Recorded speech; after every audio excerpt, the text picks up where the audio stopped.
wasn't willing to accept that. So I quit.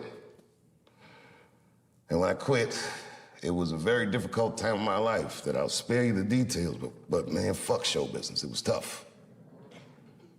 And then one day I was in Panama City, Panama, and I was at a hotel, and I looked at the lobby. There was a painting of Abraham Lincoln. And then I would look closer. It wasn't a painting. It was all pennies, just pennies, on a black canvas arranged into the face of Abraham Lincoln. And I asked the guy, I said, how much is that painting worth? He said, $600,000, sir. And I looked at the pennies that made up the painting, and I was like, that's like $300 worth of pennies.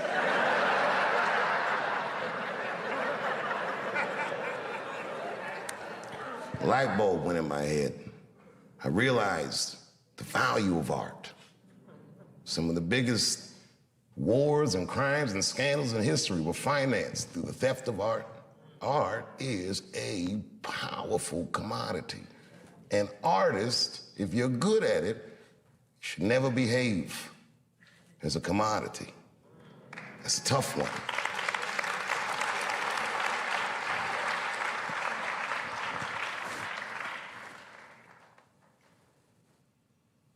And then I gave up. I said, this is probably it. I accepted the fact that the career I thought I was gonna have was over, but I started to rediscover just my art for its own sake. I would go to comedy clubs, and I worked for way less money than I ever had, and I enjoyed it more than any of the work I ever did. It was probably the best work I'll ever do, because it was so honest. It was so sincere. There was no media, there was no studio, there was no scrutiny, just me and the crowds. And I did it night after night, and slowly but surely the crowds got bigger and bigger. And then suddenly people started to notice, and Polestar would say, Dave Chappelle has the tour of the year.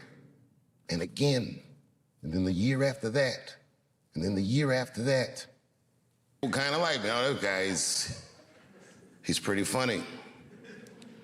Time magazine released an article about Bill Cosby. The headline said, 50 funny and filthy rich. And I read that article, and it was when I was looking at his face before all that disgrace that I looked and I said, I could do that.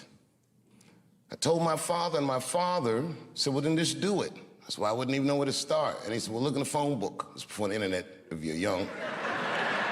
We used to have a book with phone numbers in it.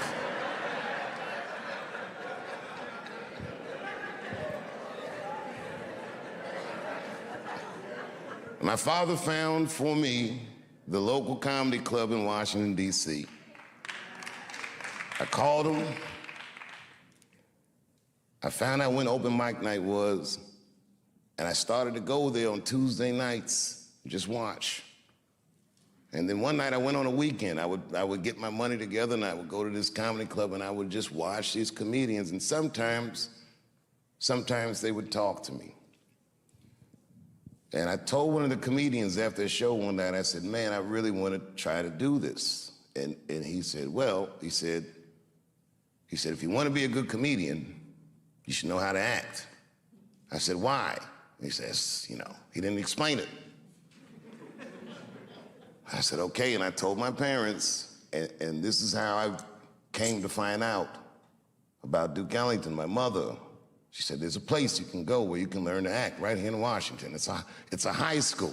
I said, you mean I would get out of Eastern?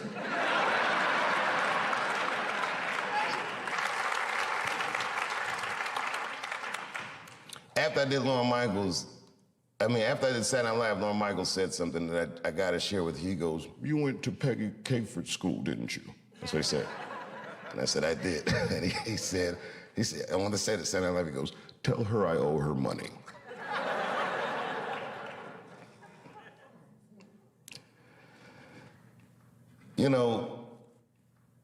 I never asked to have this theater named after me. Peggy asked me. She was ailing, and I went to her house to visit her.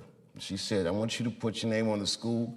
She said, it will help us raise money for the school. And to me, it was like, I felt like I'm a little young for that, and I'm still kind of using the name, you know what I mean? Let's see what I do with it first, you never know, Like, imagine if OJ named his son OJ Jr. Oh, Dad.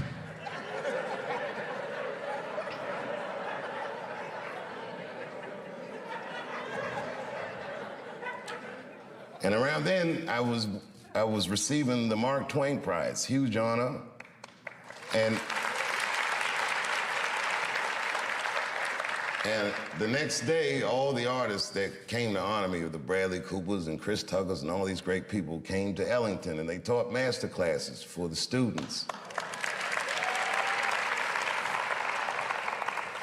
And Peggy Cooper Capritz, as sick as she was, got out of her bed so she could be with her babies. She never left us. So I did it. Say, you know, whatever you want to do, however I can help, I'll do it. I gotta tell you, if you quit a show like Chappelle's show, I don't know if you know what happens to you professionally, but I'll tell you what doesn't happen. They don't just say, well, good luck in your future endeavors.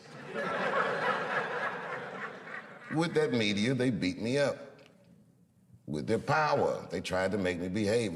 It takes a strong person to stand out in the cold like that.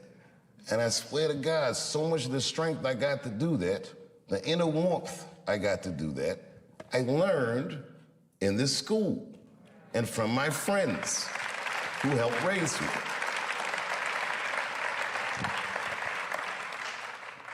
So why wouldn't I do anything I could to help my benefactor? And the last time I came back, after the closer, when the kids were mad at me, I gotta tell you, that was quite the day. All the kids were screaming and yelling. I remember I said to the kids, I go, well, okay, well, what do you guys think I did wrong? And a line formed.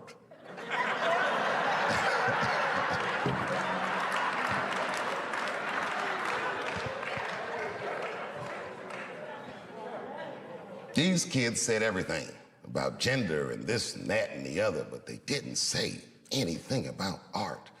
And this is my biggest gripe with this whole controversy with the closer, that you cannot report on an artist's work and remove artistic nuance from his words.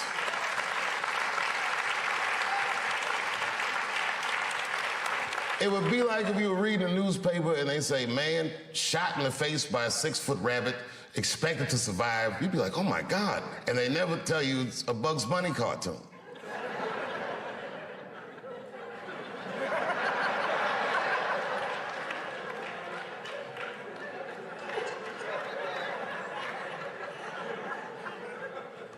I took a lot of cold shots in show business. And I gotta tell you, as the years go on, you feel the shots less and less as just the business, is what you say. But that one, that day, boy, that day they hurt me. When I heard those talking points coming out of these children's faces, that really, sincerely hurt me. Because I know those kids didn't come up with those words. I've heard those words before.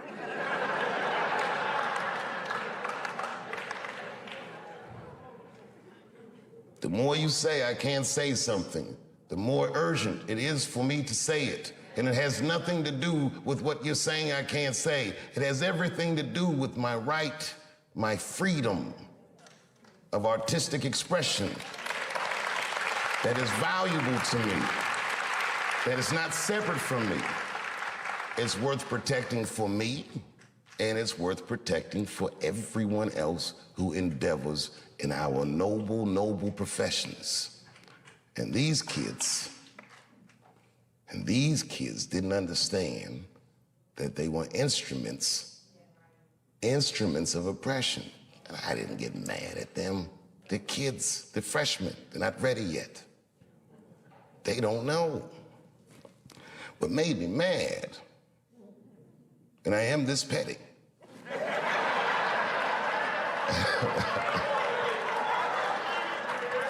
I ain't saying names. One of the kids' mother went on Fox News. And she used to be a student here. I remember her face, but I don't know if she was particularly popular. Anyway.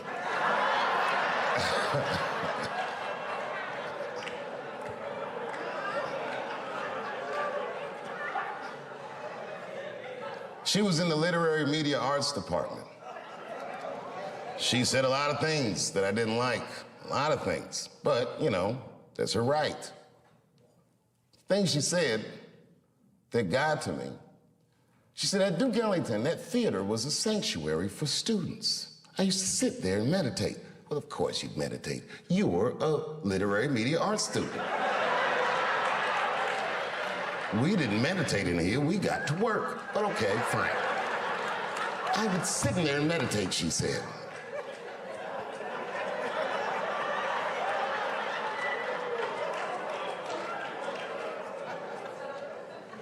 And then she scrunched her face up. She's a beautiful woman, but her face looked hideous the way she scrunched it up.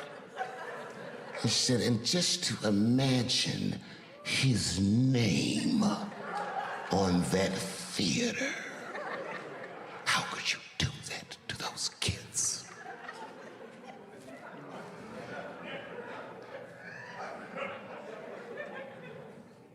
Listen.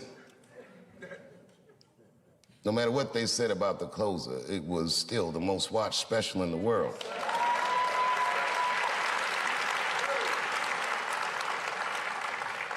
And I am still of the mind, and I say this with all humility, it is a masterpiece, and I challenge all my peers to make its equal.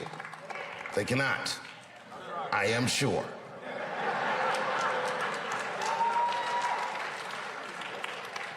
It will be decades before you ever see someone in my genre as proficient as me. I am maybe a once-in-a-lifetime talent. I am telling you the truth.